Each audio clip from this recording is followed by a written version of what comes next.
2019ला छत्रपती संभाजीनगरचे खासदार म्हणून निवडून आलेले इम्तियाज जलील पुन्हा एकदा नवीन गणित सेट करून 2024ला सुद्धा लोकसभेमध्ये बाजी मारतील अशी शक्यता अनेक ठिकाणी वर्तवली होती. तसं एकूण चित्रच दिसत होतं. म्हणजे निकाल सुद्धा जर आपण बघितले तर कुठे ना कुठेतरी खैरेंपेक्षा जलील यांची मतं चांगल्या प्रमाणात पाहायला मिळाली आहेत. पण आता लोकसभेमध्ये त्यांना पराभव स्वीकारावा लागला. त्यामुळे पुढचं राजकीय समीकरण कसं असणार आहे ह्याकडे सगळ्यांचंच लक्ष लागलेलं होतं. एकंदरीतच विधानसभा निवडणुकीमध्ये छत्रपती संभाजीनगरमधनं ते पुन्हा उभे राहतील का या संदर्भामध्ये सुद्धा अनेक तर्कवितर्क सुरू होते. पण आता त्यांनी असा एक डाव टाकलाय की तो डाव केवळ MIM पक्षासाठीच नाही तर महायुतीसाठी सुद्धा सकारात्मक ठरू शकतो आणि महाविकास आघाडीला धक्का देऊ शकतो. पण जर का हा डाव जास्तच प्रभावी ठरला तर महाविकास आघाडी आणि महायुती ह्या दोघांना सुद्धा गोत्यात आणू शकतो असं सुद्धा बोलतायत. पण या सगळ्या समीकरणामध्ये एकूण त्यांचं गणित काय असणार आहे, महाविकास आघाडी सोबत ते नेमका कोणता डाव खेळणार आहेत आणि तो डाव किती प्रभावी होऊ शकतो ह्या सगळ्या विषयांवरती आज आपण माहिती घेऊया. नमस्कार, मी ऋतुजा आणि तुम्ही पाहताय सत्य पे सत्ता, थोडक्यात पण महत्वाचं. छत्रपती संभाजीनगरचं राजकारण हे नेहमीच मराठवाड्याच्या दृष्टिकोनातनं अतिशय महत्वाचं, गरजेचं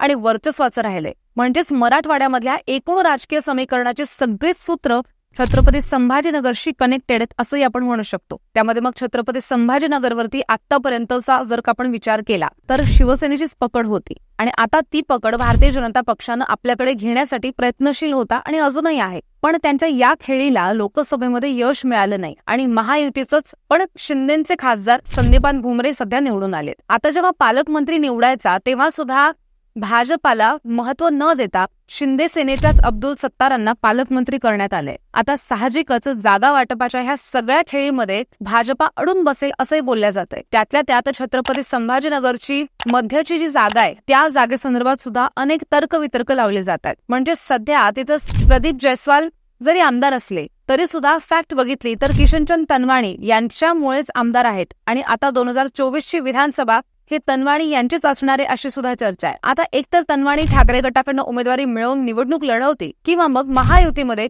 म्हणजेच शिंदे सेनेमध्ये प्रवेश करून प्रदीप जयस्वाल यांच्या जागेवरती ते उमेदवार असतील. अशा ह्या दोन शक्यता असल्या तरी सुद्धा प्रदीप जयस्वाल यांना विश्रांती देऊन भाजपाचा उमेदवार तिथनं उभा करावा आणि तनवाणी विरुद्ध ही निवडणूक लढावी असं सुद्धा एकंदरीत समीकरण ऐनवेळी सेट केलं जाऊ शकतं. आणि याच मतदारसंघातनं 2024ला आमदार म्हणून निवडून आलेले होते इम्तियाज जलील. आता इम्तियाज जलील पुन्हा एकदा ह्या मतदारसंघातनं उमेदवारी जाहीर करू शकतात अशी सुद्धा शक्यता आहे. पण त्या अगोदर त्यांनी महाविकास आघाडीसोबत जाण्याबद्दल आम्ही सकारात्मक आहोत, फक्त महाविकास आघाडीनं आम्हाला किती जागा देणार हे जाहीर करावं असं त्यांचं म्हणणं आहे. म्हणजेच कुठे ना कुठेतरी या संदर्भात चर्चा व्हावी या अनुषंगाने त्यांनी हे वक्तव्य केलेलं असू शकतं. आणि हाच धागा पकडत जर का महाविकास आघाडीनं ह्याबद्दल कुठलीही भूमिका घेतली तर ती महाविकास आघाडीच्या विरुद्ध जाणारी ठरू शकते. म्हणजे ते असं की जर त्यांनी इम्तियाज जलील यांच्यासोबत हात मिळवण्याचा प्रयत्न केला किंवा त्याची शक्यता दाखवली तर शिवसेनेच्या बालेकिल्ल्यामध्ये ठाकरे गट इम्तियाज जलील त्यांना सपोर्ट करेल ही कल्पनाच अनेकांना विक्षिप्त किंवा विलक्षण वाटू शकते. अर्थात त्यामुळे मोठा फटका महाविकास आघाडीला बसू शकतो. कारण की MIMचे अध्यक्ष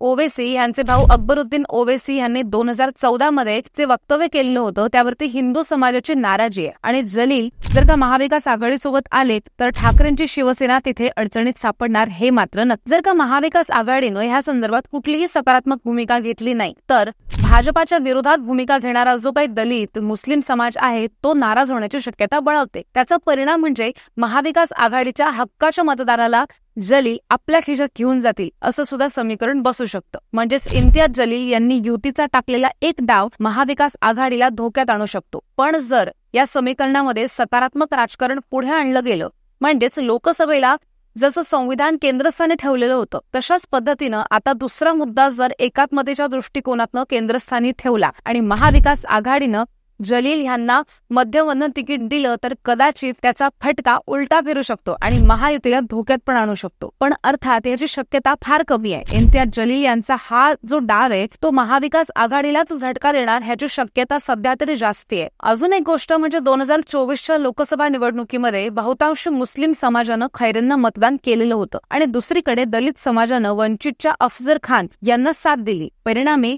सगळ्याच मतांची फूट होऊन खैरे, जलील आणि खान हे तिघही पराभूत झाले आणि महायुतीचे संदीपान भुमरे हे विजयी झाले. महत्वाची गोष्ट म्हणजे 2019 साली दलित आणि मुस्लिमांची एकगठ्ठा मतदान घेऊन जलील हे खासदार झालेले होते. त्यामुळे मुस्लिम मतदार यंदा विधानसभेमध्ये MIMच्या पाठीमागे राहील यामध्ये शंका नाही. आणि जी परिस्थिती संभाजीनगरामध्ये निर्माण झालीय ती इम्तियाज जलील यांच्यासाठी विन विन सिच्युएशन अशी आहे. आणि हे सगळं हेरून जलील यांनी महाविकास आघाडीवरती डाव टाकायला सुरुवात केली आणि यामध्ये ती यशस्वी होतील का हे आता येणाऱ्या काळामध्ये आपल्याला नक्की कळेलच.